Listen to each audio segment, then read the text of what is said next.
Good morning. Thanks all for coming. We have an intimate group, so we can have a good conversation this morning. I know there's a bunch of people watching online as well.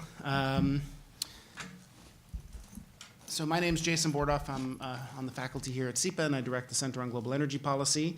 Many of you are regulars at the discussions we have here at SEPA, and sometimes those take on topics of long-term trends and changes and significance, and then sometimes we try to be quickly responsive to what's happening in the news, like with this one and the decision by the administration last week to decertify the Iran nuclear deal that is consequential for regional geopolitics, for potentially what it means for U.S. engagement with sanctions and commitments on other issues around the world. Certainly is highly relevant to the energy sector, given what sanctions previously did to Iran's oil production and exports, and also to the potential for new investment there, given how significant a resource it can be. So we're going to talk about that in a kind of informal discussion with three really fantastic experts in this space who we are lucky to have with us or affiliated with us at Columbia in some regard.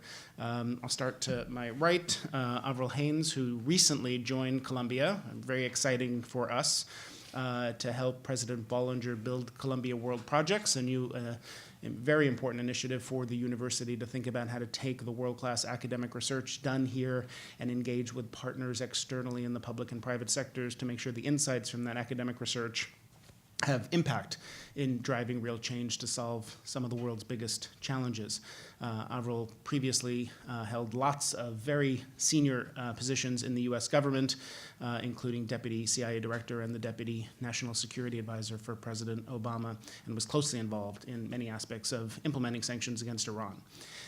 Richard Nephew, to my left, is a senior research scholar and fellow at the Center on Global Energy Policy and was day-to-day responsible for designing and implementing those sanctions against Iran at the US State Department. He has since joined the Energy Center here to build a whole research program focused on how sanctions are used as a tool of economic statecraft and what it means for energy markets, among other implications, and is the author of the forthcoming Art of Sanctions, the next book in the Center on Global Energy book series through Columbia University Press that will come out in December, very timely. And then Halima Croft is at the Royal Bank of Canada, one of the, previously was at Barclays and is the head of commodity research there and is one of the leading go-to people for all aspects of understanding what's happening in global energy markets and commodity markets. Previously worked for the US government in a few different capacities, and is a frequent visitor, and we turn to her regularly for insights on what's happening in energy markets around the world. So thanks for joining us this morning, Halima.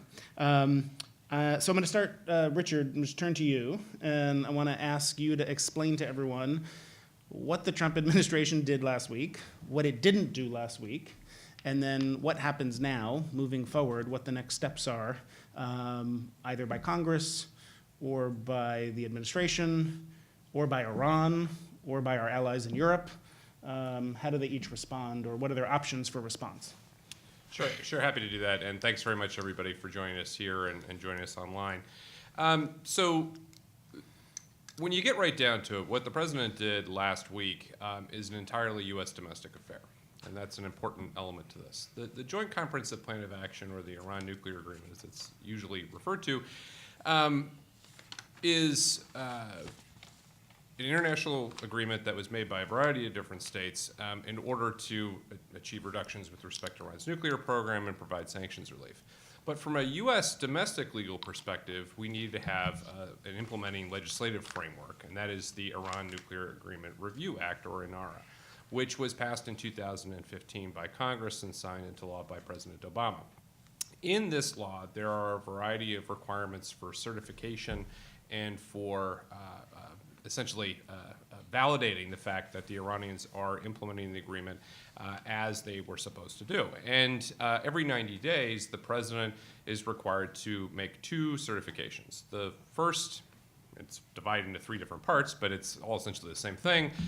Is Iran complying with its obligations under the nuclear agreement? Are they continuing to have their centrifuges under restriction? Are they continuing to provide transparency steps that are required, et cetera? The second part is this still in the U.S. national security interest to have the agreement in place? And more specifically, is it in the U.S. national security interest to provide sanctions relief under the JCPOA such that the Iranians continue to do their part? It's this second piece that the president decided not to certify last week. Everybody in his administration, his intelligence agencies, his State Department, his defense service chiefs, have all agreed, in fact, that Iran is complying with the nuclear provisions of the deal. The question is whether or not the deal is still in the U.S. national security interest, a decision that Trump has decided to say no to. And his argument essentially is twofold. One, that the nuclear deal itself is not good enough, that it has provisions that will expire in 10 to 15 years, and that as a consequence, if you can't get much longer timeframes than that, the agreement just doesn't do enough for long enough. The second area is the fact that the nuclear agreement did not address non-nuclear issues, and the fact that Iran is still providing support for Hezbollah and other terrorist organizations, providing support for Assad, to provide support for the Houthis in Yemen, and doing a variety of bad things to their own population, all combined to a decision that the United States needs sanctions tools again in order to respond to what Iran is up to. Now, I would dispute the fact that sanctions are not available to the United States. In fact, they are. The nuclear agreement explicitly permits the United States to continue using its national legal authorities, including sanctions, against Iran in non-nuclear ways. And Congress passed a new law in July that would impose non-nuclear sanctions against Iran for missile tests, for violations of human rights, for acts of terrorism support. But I think that the conclusion reached by the administration is while these authorities and these tools do in fact exist, they simply are not good enough. So the main question is, what happens now? And it essentially is all up to Congress. Congress has got the responsibility to decide whether or not it wants to impose additional sanctions against Iran, whether or not it wants to reimpose the sanctions that were frozen under the nuclear agreement with Iran, or whether or not it wants to do nothing at all, which is a viable option available to Congress as well. And if, in fact, the United States Congress decides to snap back the sanctions, then they've got an expedited legal process that they can use to do this that avoids the filibuster and some of the committee process that Avril might want to talk about in more detail. But the upshot is that the ball has now been effectively passed to Congress to make a decision as to how it wishes to respond to the president's decision here. And I think they've got a variety of options that they can pursue. What they choose to pursue and how, I think, will determine a lot of the answers to the question about what is going to be the reaction in Europe, what's going to be the reaction in Iran, and so forth.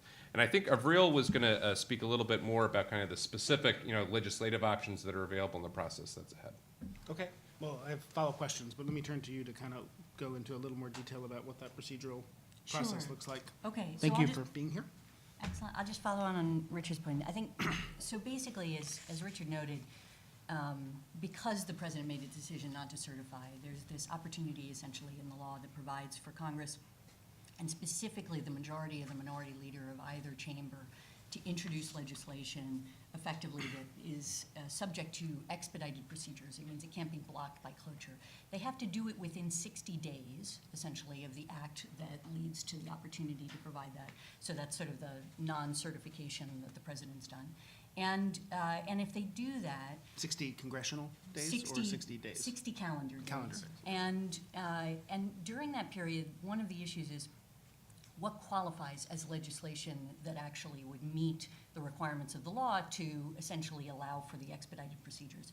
And there's a sort of a definition within the law that says what it has to be. And in principle, it looks as if you read it on its face, you would say it's something that requires essentially snapback of the sanctions that were suspended as a consequence of the Iran deal, right? So sort of everything that was waived or suspended in the context of the deal has to now be put back into place, in effect. And there are some questions that people have had about whether or not sort of partial sanctions could be snapped back and not all sanctions, right? Like, is there something that would qualify as legislation that would get those sort of expedited procedures, but not be a full snapback, essentially? And I think in that scenario, just having worked as counsel at one time for in the Senate and the Foreign Relations Committee, generally what would happen is you'd have something drafted, you would then go to the parliamentarian, there'd be an opportunity to talk to essentially the folks that run the Senate process and sort of see whether or not this qualifies. And I think most people think it probably would not qualify. It probably would have to be a full snapback. So it's all or nothing. Exactly. But then, you know, my understanding, and Richard, I think, knows this better than I do, frankly, there are a variety of efforts of various congressmen, I think, that are looking at potential legislation that might be introduced, sort of amendments to ANARA. And under those circumstances, they're very unlikely to qualify for the expedited procedures, but they're also likely to want to move on those things within the 60 days so that they have the sort of threat of the expedited procedure possibility, right, to get everybody online and agreeing to whatever the amendment to ANARA might be. So that may be the next step. But as Richard rightly pointed out, we're in a situation where basically what the president has done does not affect the international sort of legal plane and doesn't affect the deal yet, in a sense, but it certainly has put things into question, and legislation that Congress passes may, in fact, affect the deal because it may require the United States to basically sanction in ways that are inconsistent with what we committed to in the deal. And under those circumstances, there will be another question, which is whether or not we're going to go to the UN and basically trigger a process that would have effectively have the UN Security Council resolutions and the sanctions that they required on Iran prior to the deal being implemented now reenacted, which is a process we can do on our own without any other country.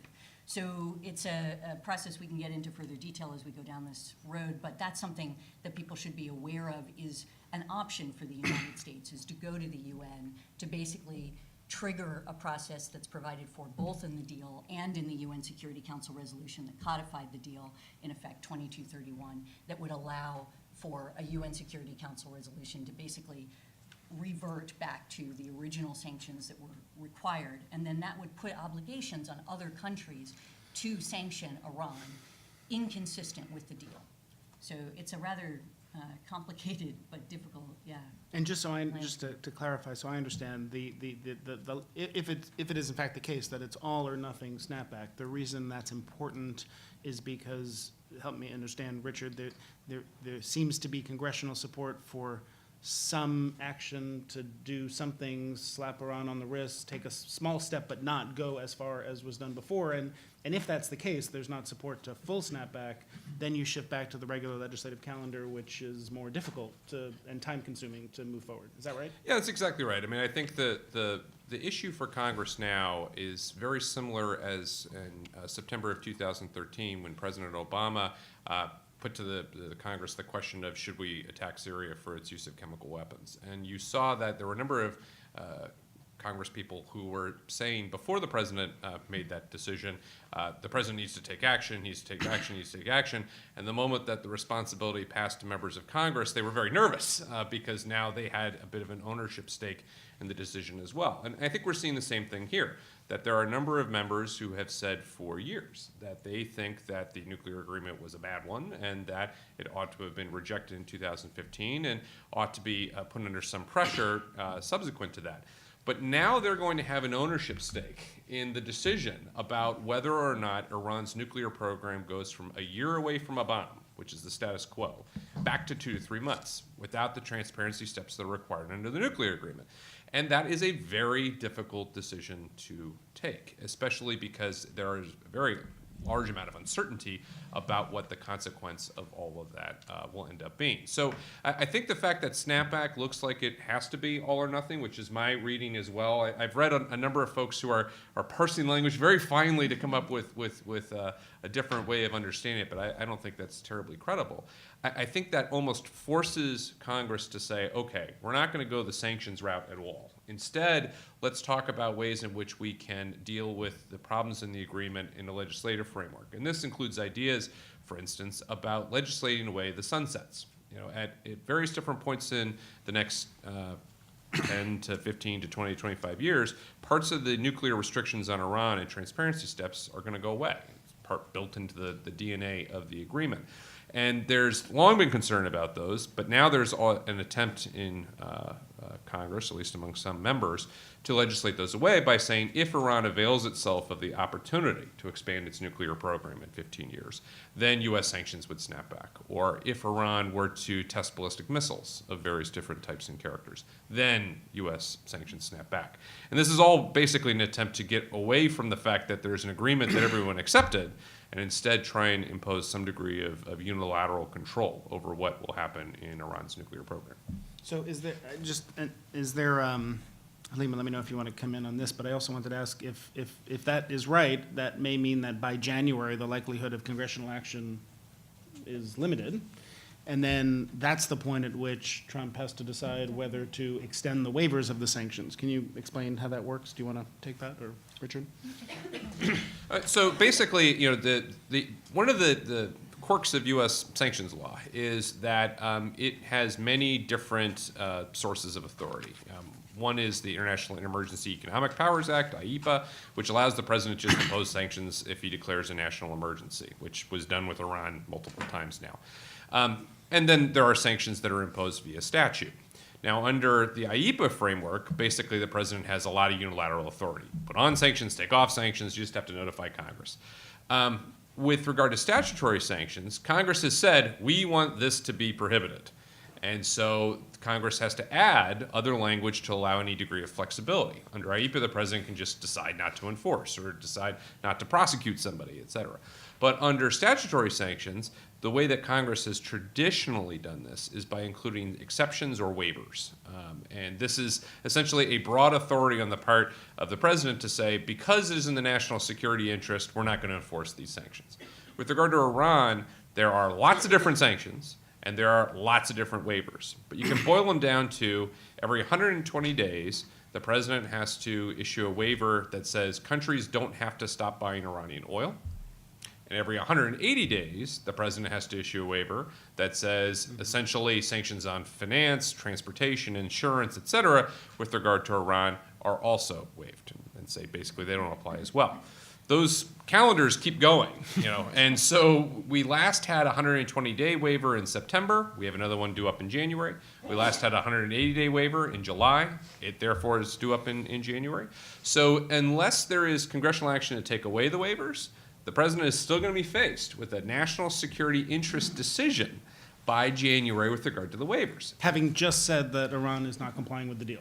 Exactly. And so one of the arguments that I have heard, and I'd be curious as to other folks' views on this, but one of the arguments that I've heard is the deal is not in the national security interest of the United States.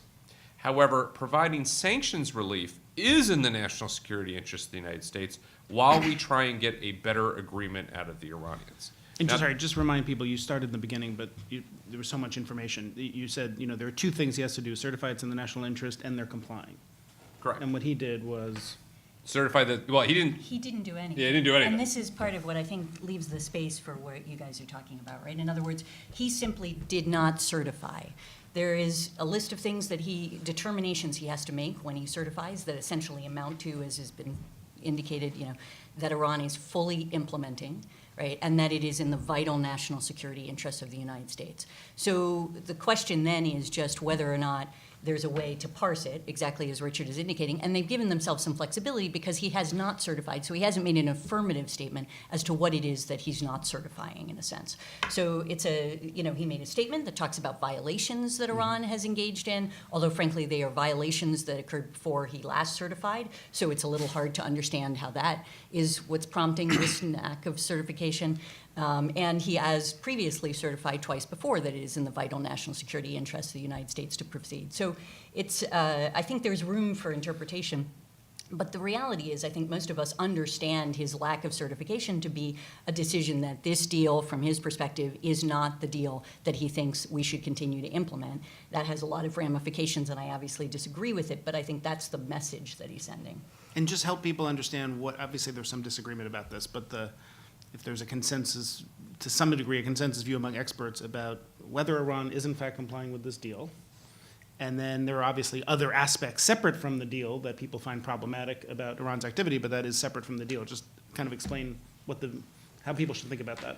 Yeah, I mean, look, I think, as Avril said, there were implementation issues which you could have called acts of noncompliance by the Iranians in the first year of the agreement. And those related to two things. One is the amount of heavy water that Iran produced, which they produced slightly more than the agreed threshold would have permitted.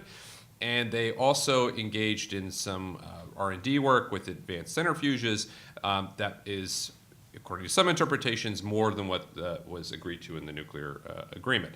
And that really, frankly, gets down to a number issue, that the agreement recognizes Iran's ability to work with advanced centrifuges of 10 or about 10, and the Iranians use 13. So it's up to you. Do you think 13 is about 10? Do you think 12 is about 10? Do you think 11 is about 10? But this has been part of the issue. I think those two problems aside, there is near consensus opinion amongst nonproliferation experts that Iran is in compliance. The International Atomic Energy Agency, which is required to make compliance determinations, has said that Iran is compliant. Iran is implementing its commitments. And the U.S. intelligence community and all the various different spokespeople from it have basically said the exact same thing. So there are some questions, there are some ambiguities, but I think by and large, there certainly are no smoking guns to the opposite. And all of those ambiguities are in kind of marginal areas of the text. Any comment on that? Yeah, just to add really to what Richard's saying, when you think about this, I think it's fair to say that Iran, throughout its implementation of the deal, tries to push the edges of what they're allowed to do. And I think that's a characteristic that we've seen in a variety of different areas. But the kinds of things, as Richard points out, that we're talking about really are remarkable details, in a sense, in light of the larger context of the deal, right? So part of the deal, the initial implementation of the deal was, Iran going from roughly 19,000 installed centrifuges to approximately 6,000 installed centrifuges, of which only 5,060 would actually be producing, enriched uranium, and and they were the base model essentially of the variety of different centrifuges. That's a huge deal, right? Going from 19,000 to roughly 6,000, right? You're talking about going from 10,000 kilograms of LEU, of low enriched uranium, down to 300 kilograms, right, as part of implementation of the deal. So they had to get rid of that stockpile in order for us to actually begin implementation of the deal. That's also an enormous deal, right? Going down to that 300 kilograms also of only enriched up to 3.67%.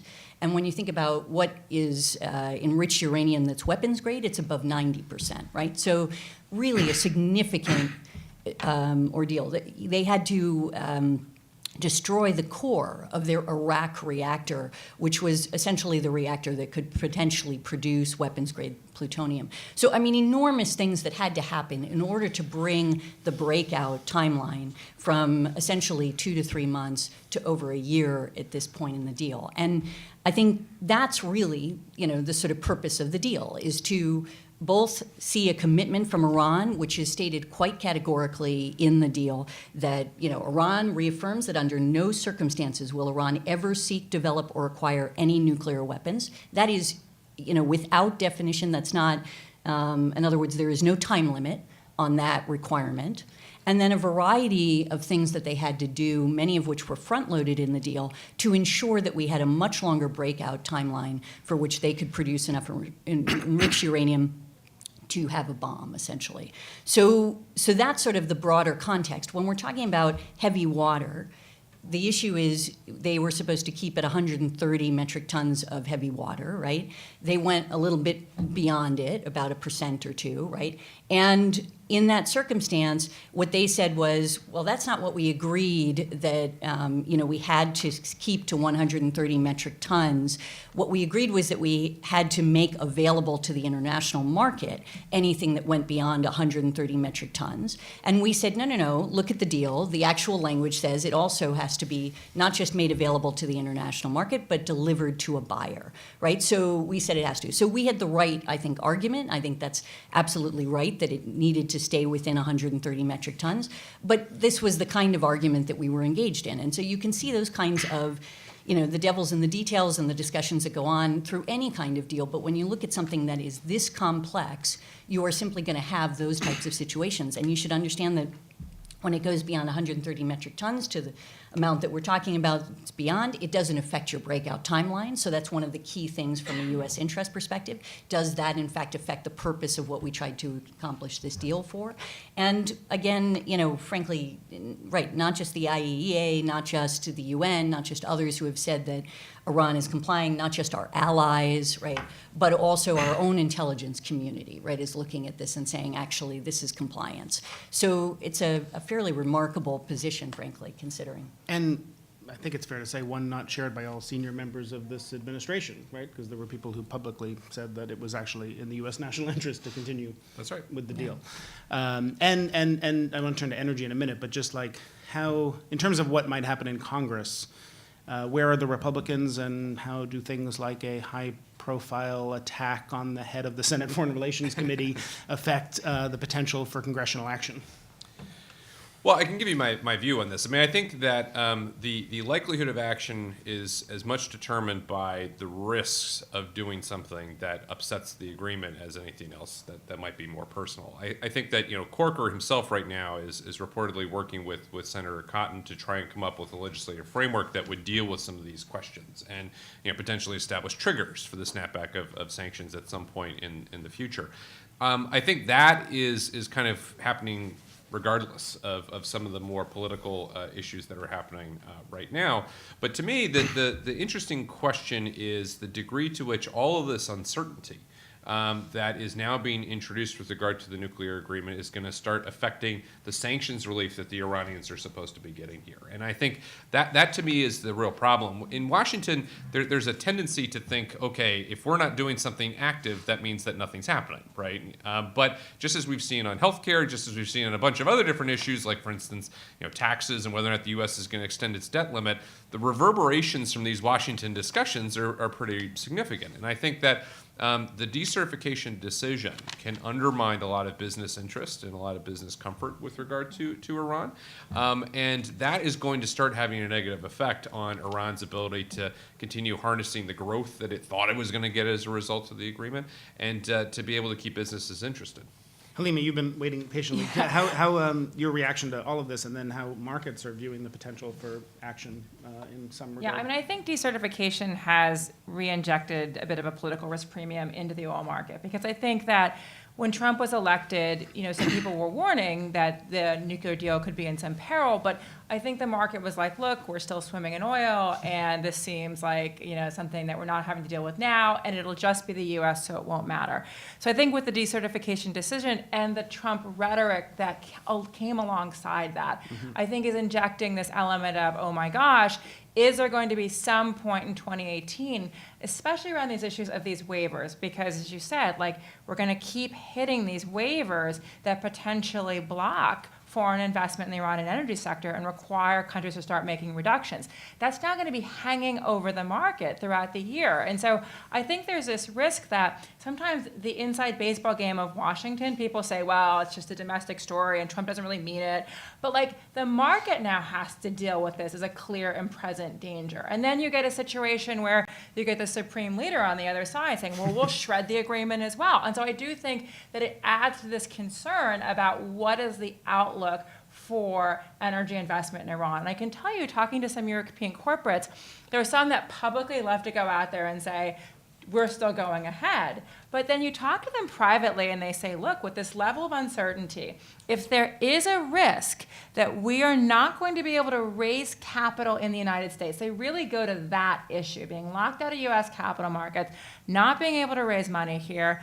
Why bother when the investment environment in Iran isn't that great anyway? So I think that becomes the question mark from certain corporates is, if you were on the fence and this is now hanging over you, I think it stalls those plans. And so I think perhaps some follow through, but for others that were on the fence, they're going to take a wait and see approach. And I do think from the price premium, I think it does now put a little bit of political risk premium back into the market. Which, I mean, we haven't seen, We haven't even with Iraq going into Kirkuk, we still haven't seen No, we that haven't much of a seen risk it. I premium. mean, I think it firms, it certainly moves up the floor in terms of how far we can fall. And again, now, because I think people are going to pay attention to this issue of the waivers, that this thing just keeps coming up, and Trump's going to have to make this decision. And so again, I think people may take his words more seriously in the market. So the bigger effect, do you think, is the chilling effect it has on new investment in Iran, or you think also people take seriously that we might lose a significant current supply I think from the Iran? immediate effect will be on the corporates, basically deciding, you know what, let's stall some plans for now. I think in terms of, does it add several dollars to the price, or does it firm the floor? Yes, because there's a perception that there is now at least some risk that Iranian exports might be reduced. I think there'll be more discussion about that. Again, I don't think it's a tremendous political risk premium, but I think there was zero on Iran before, after the deal was done. I think people thought it was a settled issue. And I think now people are having to step back and say, maybe this isn't so settled. And again, I think this issue of the 120 and 180 days, that's going to start to, people are going to focus attention on that, because those are, the energy sanctions are going to be coming up for waivers now on a people are going to know when that date is coming. Just give a quick sort of overview of kind of your thoughts on where the market stands now, the potential for upside risk if we see this geopolitical premium coming in, new reports like I think in the Journal today about maybe shale's not all it's cracked up to be. So how are people, how do you view it? I mean, I think we've gone from a situation where we basically had zero. It's almost like everyone was so singly focused on Permania, U.S. production, unstoppable, can fill every supply gap. And now thinking, well, what if you get sort of multiple issues hitting at the same time? And so I do think it comes in a context of, it's not just this issue of Iran and sanctions snapback. It's also looking at, Venezuelan production rolling significantly. These issues about, can the Venezuelan National Oil Company make their debt payments? I mean, they have $3.5 billion coming due, in the next 6 weeks, and they don't have the foreign reserves to pay them. So what I think is an interesting thread that goes through both the Iran story and the Venezuela story, and frankly, the Northern Iraq story is, Russia seems to be playing a very interesting role in all three of these countries. So if we talk about which country might be totally fine going in, which energy corporates might be totally fine going in if the Europeans are a little nervous, is you look at the Russian companies, and you look at, Russia doesn't have any upstream stakes in Iran now, but are poised to play a big role in the planned bid round that's coming up. Russia now is a significant buyer of Iranian oil because of the acquisition of Essar. If you look at Venezuela, it's the Russians who will basically decide Venezuela's debt fate. If they give them another loan, they can make those payments. If they don't, they default. And then you have Russia providing significant financial support to KRG and one of the largest buyers of Kurdish oil. So I do think in the case of who benefits from the uncertainty that could cause the Europeans to pull out or stall some plans, I think the Russians are poised to go in there and acquire significant Iranian acreage. Yeah. And the market, is it fair to say, seems to believe continued OPEC-Russia cooperation on oil supply is likely into 2018? The only thing I think is a little bit now casting some concern is the issue of the Saudi Aramco IPO. I do think that when you get these reports out there that they may, when the Financial Times uses the word shelve, the IPO, people start saying, well, if that was an anchor of Saudi oil policy, what is the appetite of the Saudis to continue cutting? And if you can do it through private placement, do you need to defend an oil price? I think that is something that people are starting to get a little bit nervous about. So I think that is, interestingly, what is sort of making people concerned about the appetite of the Saudis to continue the deal into 2018. What if they fall out of love with the idea of an IPO? Interesting. Avril, we've been talking about sort of the U.S. Action, and just talk a little bit about the response from the rest of the world. How are they reacting to this decision, and what does it portend for future sanctions and political engagement? Yeah, I think it'll depend to some extent on how things develop. It's clear that the Europeans are unhappy with the current situation and what Trump has done. I think that much is obvious, and the statements that have come out of capitals have reflected that. The question, and really to go to something Helene is just saying, of what happens in the UN right now is very interesting, because if there is a situation in which, for example, Congress passes legislation that requires us to snap back some or all of our sanctions, right? And we are then acting inconsistent with the deal. There's a question then of whether or not that is accompanied with the triggering mechanism that I mentioned before at the UN, right? And it's interesting because it could get triggered from a variety of different perspectives. One is that we're violating, and we may decide that it's necessary for us to move forward on triggering the UN sanctions because we want to bring back, consistent with at least what Trump has stated, bringing back all of the sanctions in order to try to produce leverage on Iran to come back to the table to negotiate a new deal, right? In that circumstance, if the UN then reverts to the prior existing sanctions regime, that will be considered law from an international legal perspective, right? The Europeans typically incorporate that law quite directly, which is to say that they will feel compelled to comply with the UN sanctions that are now back in place, right? Which means that they will have difficulty engaging in the transactions and going down this road.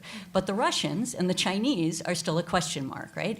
So, and in particular the Russians, as to how compelled they will feel under those circumstances, given that they will argue that the UN Security Council triggering essentially of this mechanism is, illegitimate. It's not based on an actual violation. Nobody thinks that Iran has violated the deal. That's what the trigger mechanism was established for. And so therefore they should not have to comply, and they would probably engage, and it would give them the opportunity to do exactly what is suggesting in terms of moving into these markets. So I think that will be an interesting aspect of it. The other thing that I just say is that, to my mind, we use sanctions tools, and Richard can speak about this with greater eloquence than I even, but in so many different areas around the world, right? These are things that we've begun to use in foreign policy and national security in just a variety of different ways. They really are not effective unless you actually can relieve them at some point, right? Because what you're trying to do is influence behavior. And what you're saying is we're sanctioning you because you're doing something that we don't like. And if you stop doing that, presumably we take off the sanctions, and that's the incentive structure that you're applying. If we go into this situation and what we do is, in fact, just say, well, we said we were going to take off the sanctions, but actually we're not taking off the sanctions, and therefore this is going to remain in place forever. I think it sends the wrong signal for the sanctions regimes that we're applying in other areas of the world. But I also think, and this is a particular issue that's dear to my heart, that it sends a message in relation to the North Korea problem that's really very significant. We are, our entire policy, and has been, frankly, for bipartisan administrations for many years, but as embraced by the Trump administration, has been to put pressure on the North Koreans to come to the table to negotiate on their nuclear program, right? And I don't understand what the incentive will be if we have done that with Iran, we've come to the table, we've negotiated a deal, and then we walk away from that deal despite the fact that the other country is complying with it. So I think that does not exactly send the right message to the North Koreans as we're trying to enact pressure on them to come to the deal to negotiate a table. Yeah, Richard, this issue of North Korea, how does it affect what's happening with Iran, and how is it affected by what's happening with Iran? Yeah, it's definitely a complicating factor all around. I mean, first off, I think you've very much got the issues that Avril is speaking to with regard to, how are you able to convince the North Koreans that any deal that we negotiate, first off, that we're interested in a deal, and then second off, that we'll abide by it. And I think the Iranians have speaking about it in this way. Javad Zarif, the foreign minister, just said the other day, if the U.S. walks away from this agreement, then it makes it clear that agreements with the United States are only as good as the term of office of the president. And that means that, you've got between, depending on when a deal is struck, 0 to 4 years, maybe 8. But that's no way to cut international arrangements that are, by their very nature, and intended to be long-term. Arms control arrangements that are under 4 years don't do a whole heck of a lot of good. And certainly that's not been our approach historically. So I think it does send a bad signal with regard to North Korea and our prospects of getting an agreement there. But it also takes away from our ability to impose additional pressure on North Korea or to impose additional pressure on Iran. What do I mean by that? Well, there's only so much pressure that you can bring to bear at any one particular point in time, because remember what is the playing pieces here. It's using the U.S. economy as leverage. if you start to over leverage that, if you're applying it not just in North Korea, not just in Iran, but also with regard to a variety of other different problems, counterterrorism, nonproliferation in general, human rights, as diverse as blood diamonds and, and similar, you get to the point where it makes it very difficult for people to know exactly who can I do business with and in what context. And should I just have an OFAC, a Treasury Department person, sit in my office in Beijing if you guys are going to go after every amount of business that we're trying to do. And in the North Korea context, this is particularly important because the place that we're trying to exert most of our leverage is in China. The Chinese have got an overriding economic relationship with the North Koreans, but they would also be vital for any additional application of sanctions against Iran.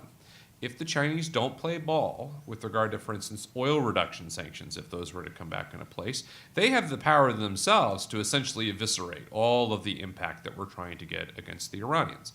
People remember back a few years ago, we took 1.4 million barrels per day worth of oil off of Iran sales. A good hunk of that, maybe 200,000 barrels at various times, was Chinese.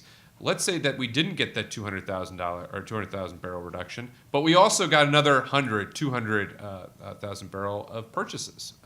That has the ability to put a lot of real money back in Iran's pockets. And sorry, just talk a little bit about the likelihood of cooperation or not if we try to put those actual sanctions back into effect on reductions in Iranian oil purchases, which had a big effect last time on Iranian oil sales. Was the result of a lot of diplomacy that we were both involved in persuading other countries to reduce Iranian purchases. But even if that cooperation or diplomacy is not there, we still have teeth through the U.S. financial system. So to what extent do you think we can force people to go along whether they want to or not? And what does that mean for the potential impact on Iranian oil supply?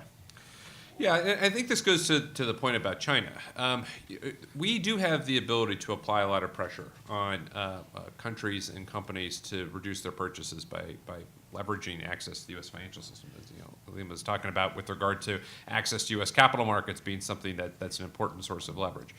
But I think that leverage is more limited than what we sometimes like to think, both because there are other sources of finance that are available. Total's CEO came out and said we've discovered Chinese finance as a result of U.S. sanctions pressure with regard to Iran, and maybe we'll revert to that.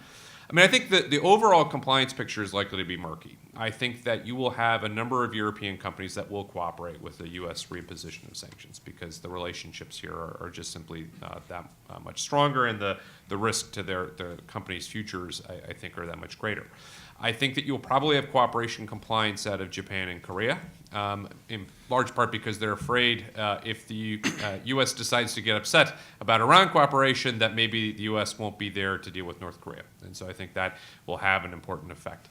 I think the wild cards are the ones that are the most important. It's the Chinese, it's the Indians, it's the Turks in particular, who were previous purchasers and are doing so now. The degree to which they're going to cooperate with U.S. initiatives is directly related to whether or not they agree with what we're doing with regard to Iran, which I think is suspect at best, and second, whether or not we've got other interests at stake. And I think, again, with regard to China, when we're talking about banning Chinese banks from accessing the United States over North Korea, their tolerance for us coming up and saying, oh, by the way, you can't buy oil from Iran is going to be a heck of a lot less than what it ought to be. So you think the likelihood of significant disruptions to Iranian supply into the global market is small. Is that fair? Well, yeah. I mean, I guess what I would say is I think there will be reductions in purchases if we go all the way here. I don't think would be 1.4 million barrels per day, which is what we did back in 2013. And if you think about it rationally, we took away 1.4 million barrels per day, the functional equivalent of $54 billion. And the best we got was the Iran agreement that we have, which I think is a good one, but which critics, including the president, think is insufficient. So logically, we not only have to recreate all that pressure, but even go more than that. And I think that's simply fantastical.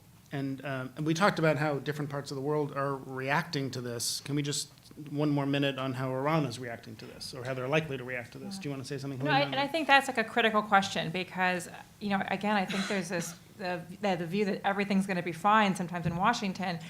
believes that the Iranians just see this as a domestic issue and are not going to, in any way ever walk out of the deal. And I was really struck by when, there were senior Iranian officials in for the UN, and one very senior one didn't necessarily focus as much on the snapback of nuclear sanctions, but was very focused on the efforts to penalize Iran for non-nuclear behaviors. Sort of the stalking horse, saying like, look, if you basically pass Tariff-Free Skies Act, which would basically put Iran Air back on that OFAC list and block not only Boeing, but also Airbus, because 10% of Airbus parts are made in the US for planes.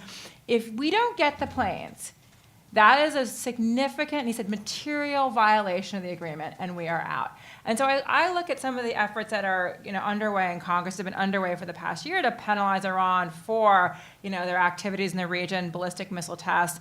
And I think some of those really do put the deal at risk, because if you essentially try to reimpose the sanctions that were lifted for nuclear reasons, but for other reasons, and you go after the core benefits Iran gets from the deal, again, like the planes, I think it's an open question about their tolerance for staying in. I don't think that's appreciated enough, that there are risks beyond just the nuclear snapback, but some of the other efforts to penalize Iran for non-nuclear behavior. Any comment on that? No, I agree. And I don't even think it's as much of an open question. Yeah. I think that if they aren't able to derive these benefits, civil aviation being one of them, they're going to walk. I mean, their political tolerance internally for having made concessions to the great Satan was already pretty narrow to start with. And making additional concessions now, which is essentially what this administration is saying Iran needs to do. They need to do more with regard to missiles, Hezbollah, and the nuclear agreement, and we will give them nothing else. Is the functional equivalent of saying, all right, you bought the car, that's great, and now we're going to need you to buy all these other additional things, and the price has just gone up. It seems pretty unlikely that the Iranian political system could absorb that. I think that the supreme leader wouldn't support it. I think that Rouhani would end up running for his life if he were to even authorize those talks. What I do think the Iranians will do is they're going to play this smart. They are not going to withdraw precipitously.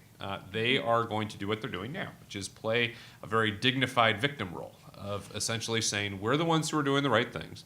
The Americans are not. Everyone can see that, right? And putting big spotlights on it. And attempting to break up the coalition that was so successful in putting pressure on the Iranians from President Bush through President Obama. And I think they're going to be successful at that because at the end of the day, they're going to have a very easy argument. We did everything that we were supposed to do. U.S. intelligence services even said it. The International Atomic Energy Agency said that we did it. We didn't even withdraw when Trump started threatening us. We didn't withdraw when additional sanctions were being contemplated.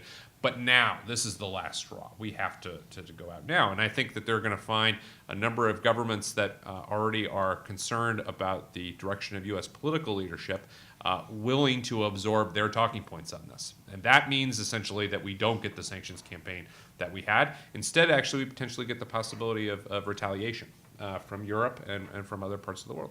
Any comment on that? Yeah, this last point I think is really important because it's sort of odd. In my view, perversely, what Trump is doing in the name of trying to address Iranian destabilizing and unacceptable behavior in other realms is actually going to undermine our ability to push back on those other realms. And here's what I mean by that, which is basically we went into the deal consistently indicating that we wanted to negotiate on one issue, which was on their nuclear program, and we wanted to address that one issue. And that was one issue that we shared with all of the partners, the P5+1 essentially, that we were sitting at the table with, right? And we recognized throughout that Iran was an adversary on a variety of fronts, that Iran engaged in unacceptable behavior, whether it's support for Hezbollah or human rights issues across or the ballistic missile program that we didn't like, largely because of the possibility of it actually delivering nuclear weapons, right? And so we would continue to do those sanctions against those programs. The difficulty is, Helene and Richard are pointing out, is that in lifting up sanctions that are related to what we call nuclear sanctions, you are sometimes sanctioning the same targets, essentially, the question is, what's the purpose of the sanction at the time that you're promoting the sanction, right? So the UN Security Council resolutions identified specific sanctions, targets, et cetera, that should be sanctioned as a consequence of the nuclear issue. Those were then the ones that were suspended as a consequence of their taking actions with respect to their nuclear program. At the same time, outside of those UN Security Council resolutions and sanctions regimes, we had sanctions on Iran in relation to their ballistic missile program, human rights issues, terrorism. So all of those, we said these are separate, these remain in place, right? But we will lift the sanctions that are related to the nuclear program, i.e. those were sanctions that were put in place because of the nuclear program, right? Then you come back at it, and the question is, in sanctioning for the ballistic missile, terrorism, human rights, and so on, do you go after the same targets as the ones that you had sanctioned previously, right, for the nuclear program? And then Iran is able to say, hey, that's just, you're doing exactly what you did before, except that you're now calling it a ballistic missile sanction as opposed to a nuclear sanction, and that's where the rub is. But we were always consistent, and in fact, sanctions have been lobbed against Iran, and they have not broken the deal as a consequence. When they do a launch and we, provide sanctions, or we identify companies or other things that are involved in their ballistic missile program or things like that, and we will sanction, and that's protected and accepted. So it's this very strange space that you're operating in. But by doing what we're doing right now, we essentially divide Europe from us on this issue, right? And we all know that we're far more effective when we're putting pressure on Iran if we're united with Europe. So by Iran playing exactly the role that Richard identified, Iran is basically pulling Europe towards them and away from us. And in our efforts to really push back against Iran, we are going to need Europe. So that's a real problem.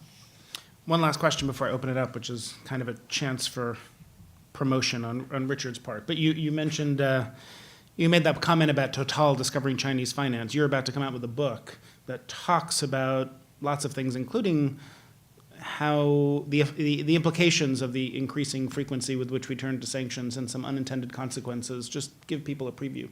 Yeah. And what this case of Iran kind of tells us about it.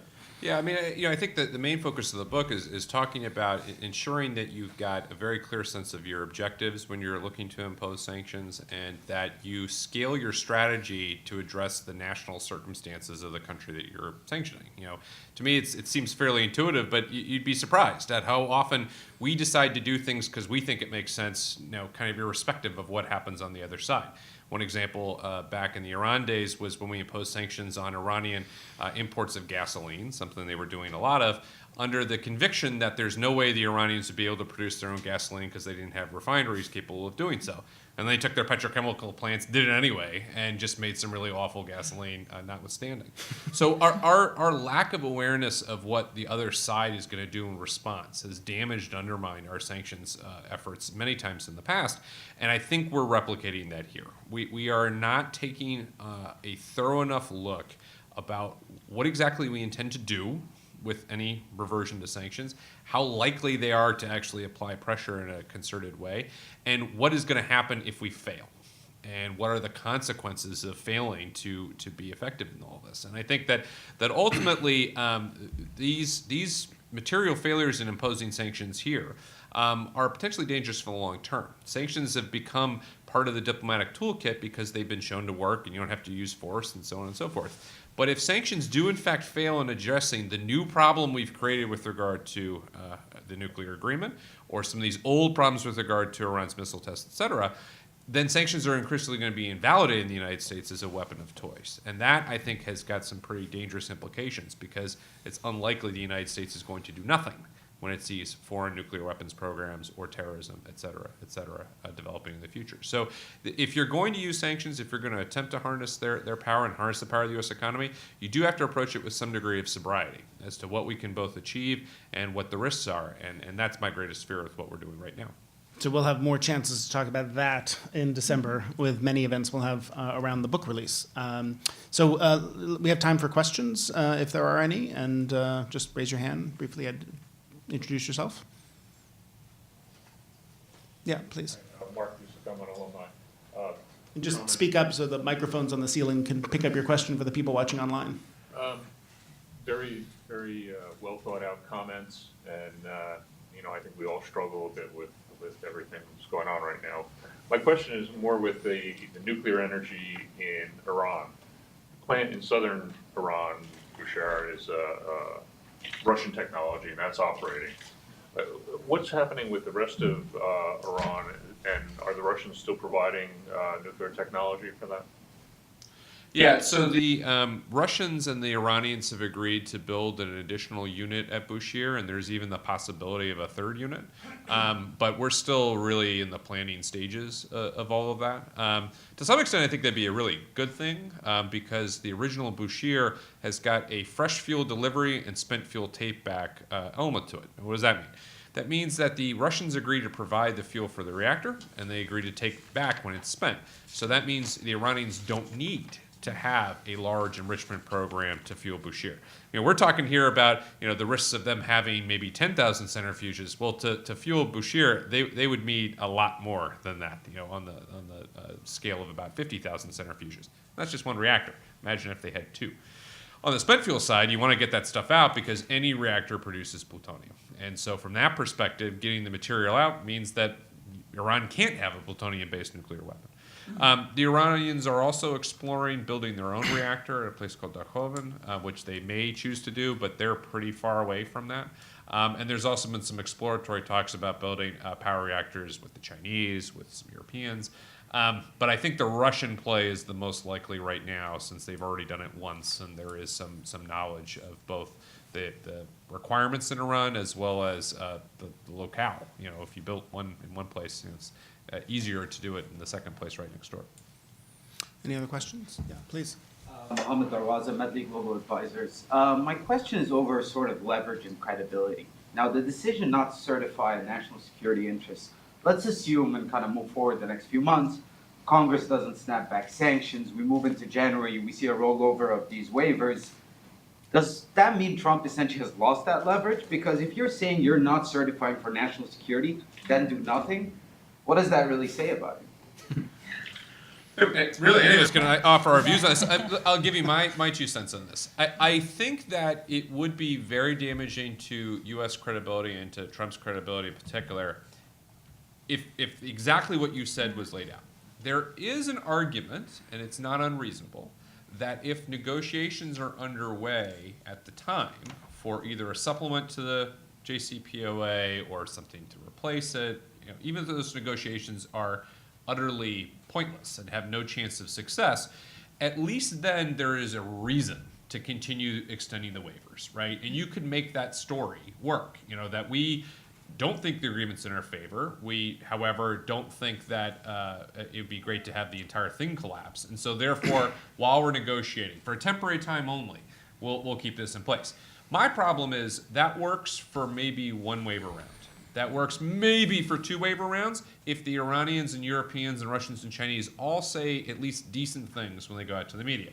It sure doesn't work if the Iranian response when they're asked, when the reporters come up to them at the Palais Coburg and say, are you getting anywhere? They say no, they're coming in with ridiculous demands and we have no intention of agreeing to them. Then it starts to sour both the atmosphere in Washington, amongst people who still believe regime change is the only solution to this problem. And it certainly starts to undermine the credibility of the U.S. in terms of negotiations more generally, my opinion. Yeah, please. My name is Zachary Hansen. I'm a master's student here at CEPA. We talked a lot about the Europeans, Chinese, the Russians. What is the region thinking about this, the potential for decertification? You want to comment on that? Yeah, I was just with some Saudi officials. I think they're thrilled about this. I think they are. To me, what was amazing was the sort of the lack of space between the Saudis and the Israelis is amazing on this. And I think they are very much focused on not just the decertification, but also the broad spectrum approach to dealing with Iran, to go after them on ballistic missiles, go after them on their regional activities, So essentially, I would argue, sanction them for everything while trying to reopen the JCPOA. So I think the Saudis' perspective is now is the time to sort of put the foot on the Iranian neck. But again, what I go to is what happens if the Iranians just say no? And one thing I sort of play with in my head was, everybody who's just like, reopen JCPOA, punish the Iranians for everything else, is there some goal to sort of draw them off sides, to sort of force the Iranians out, and then you can blame them for it all falling apart? Because I struggle to see how the Iranians are going to sit back and be very happy with, if we get new sanctions on them for all these other activities and we try to reopen in a way that they're not going to make any concessions on. Like, I don't know how the Iranians, keep the smile up. I mean, at a certain point, I'm not sure you can be a happy victim, dignified victim. You want to say? Yeah, I just add to that. I think the Saudi reaction is an emotional one, and I think it is exactly as you've described, and not particularly thought through on that. The Israeli one, I think, is very interesting, which is to say that my experience with the national security infrastructure in Israel is actually very supportive of the deal, in the sense that, there are various parts of it that sort of say we wouldn't have done this exactly the way that you've done it, but now that it's in place, we actually think it's important to keep it in place and not to go down this road. And so that's something that I think you see in the sort of rank and file folks that make up the national security infrastructure, as opposed to the political leadership Yeah, I think that that's has its saying. Yeah. And I'll just add on top of that some of the other actors in the region. I think that they're, certainly it's true of the Saudis' viewpoint. I agree very much on the Israelis. I think the Omanis, the Kuwaitis, the Qataris, and even the Emiratis, if you were able to pin them down in quiet and say, what do you think the prospects of success are versus what are the risks? I think there's a lot more uncertainty in their calculations. And I think that there is a sense that this could be a tipping point to the region getting a heck of a lot less safe and a lot more dangerous. The Saudis may be okay with that, but if you were to ask the Omanis, do you feel better about this now?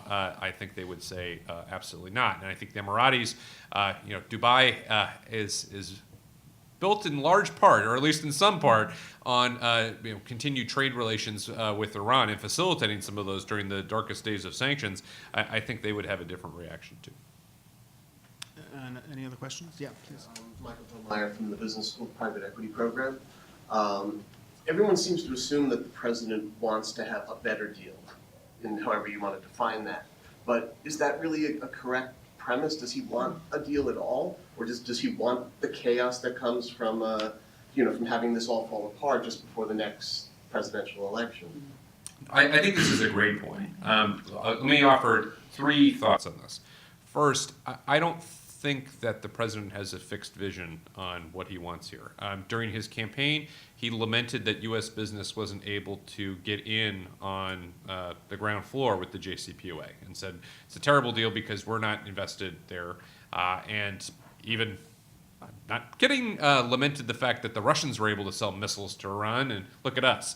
So from that perspective, I think that he's changed his mind depending on various different inputs he's received. The second point, though, is I think the administration is sharply divided here. I think that there are people in the administration who earnestly believe the JCPOA was good, or at least good enough, and that we could have done things on the margins to affect other Iranian behaviors, and now see that effort as being much more complicated. I think there are others, and Ambassador Haley has been the most outspoken in this regard, who don't believe any agreement with Iran is worth the paper it's written on. And she said that, right? She said that in a speech at AEI. She's before referred to the story about the scorpion, and about whether or not it's in Iran's nature to instead, betray any agreements. So from that perspective, I think that there is a strong regime change focused element of this administration, and it's got its advocates within. But I think the third point is that at the end of the day, this is an administration that simply does not have enough people in order to manage all the crises that they have. And so I think to some extent they are playing all of them, utility infielder. They come in, they do a position, they may or may not do well at it, but they're there and they're trying to deal with this problem or deal with that problem. From that perspective, I think they're going to be making their decisions on a situational basis. What makes sense at a particular moment in time. And from that perspective, it's really difficult to forecast where they're going with all this. I can see this administration signing on to a JCPOA augmented version that is negligibly improved over what the JCPOA had. Their problem will then be selling in Congress and elsewhere. But I think that they don't really know yet what they want to do with this crisis they've now created. I just add two things. One is just to use the opportunity to pick up on one thing that Richard said. This idea that any agreement that you do with the Iranians isn't worth the paper that it's written on, and that you don't trust the Iranians, is one of the most, it's remarkable how effective that argument seems to be sometimes, but how ridiculous it is on many respects. The whole reason for negotiating the deal is because you don't trust Iran. Essentially, you don't trust Iran when they say, we're not going to go for a nuclear weapons program, what we're doing is all peaceful, everything is good, right? And the deal is negotiated just as we did deals with the Soviet Union during the height of the Cold War or in other scenarios, right? To actually not just say you have to do the following things to give us greater comfort, frankly, about the fact that you're not going to get a nuclear weapon and it's going to take much longer and so on, but also to submit yourself to an extraordinary inspection regime, right? So the inspection regime is covered by the Comprehensive Safeguards Agreement that they have with the IAEA. It's covered by an additional protocol that they agreed to apply in the deal, and it's also covered by additional provisions in the deal that are completely unprecedented anyplace else around the world, that go through the entire cycle of the nuclear piece. So for 25 years, they have continuous monitoring of their mines, of places where they might ore many of the resources that are necessary. They have continuous monitoring in all of the plants and areas that centrifuge production take, the supply cycle for those centrifuges, all of these different issues. And this comment about the idea that they refuse to show military facilities and that that's somehow carved out of the deal is also not true. So the deal does not carve out military facilities. What it says is basically, given the history of Iran's going for secret facilities, it gives us an opportunity to inspect a variety of things we couldn't inspect before.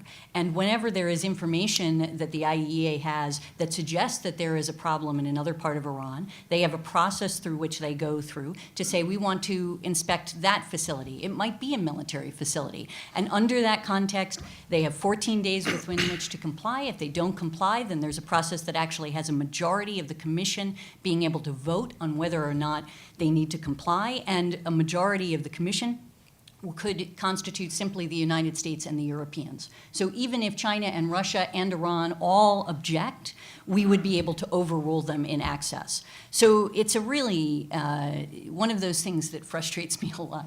But I agree it's as you can tell, I agree that there's a question about what he really wants, and my own view on it is that I think he wants a way to say that he saved the day, essentially, and that this is the thing. I'm not so pessimistic or, skeptical as to think that he doesn't want anything. But I hope that's not true in any event. I hope we can find a face-saving way for this to actually get back on track. No, thanks all of you for joining us. This was fascinating for me. We do events, when something happens in the world, I just want to understand it better. And then you think of the top experts you would call, but since they don't answer my call, if I invite them here to do it in front of you, then I can figure out what's going on and they'll explain it to me and we can all benefit from that together. So thanks for joining us. Thanks to our panelists for being here. If you enjoyed this conversation, again, Richard's book comes out on December 5th, and we'll be here on the 15th floor of this building with an event to celebrate the launch of that book at 6 p.m., so join us. As I mentioned, the full video recording of this event, as with all our events, will be on our website in a few days, and the podcast of both this and also Columbia Energy Exchange, our weekly podcast program that you hopefully all listen to, and a week from Monday, I think, will be our 100th episode that we will celebrate by talking with Fatih Birol, the head of the International Energy Agency. We'll be off next week, but the following week is a jam-packed one for Energy Center events. I'll just tell you what to look forward to. A week from Monday will be, and it gives you a sense of how broad and diverse and global the energy sector is. A week from Monday, we'll be talking about global energy interconnections with the chairman of State Grid, the largest utility in the world, here on the 15th floor. The next day is Halloween, so then the next day after that, we'll be talking about what's next on international climate negotiations following the U.S. pullout from Paris, with Sue Biniaz, who is the top lawyer at the State Department on international climate negotiations, Dan Riefschneider, who was the co-chair of the Paris Agreement, and our own Scott Barrett here from SEPA, moderated by John Elkind, who recently joined the Energy Center, the former Assistant Secretary of Energy. And then the next day, a week from Thursday, or 2 weeks from Thursday, we will talk about the outlook for offshore energy production in a low oil price environment with the head of upstream for Statoil, the former chief of staff at the Department of Interior, the energy sector's Antoine Haff and Adrienne Lejoux, and a new colleague who's just moved to New York, Amy Jaffe, known to many of you, who's now at the Council on Foreign Relations, and I will moderate that. So we hope you'll join us for those events and many more. Please join me again in thanking our speakers.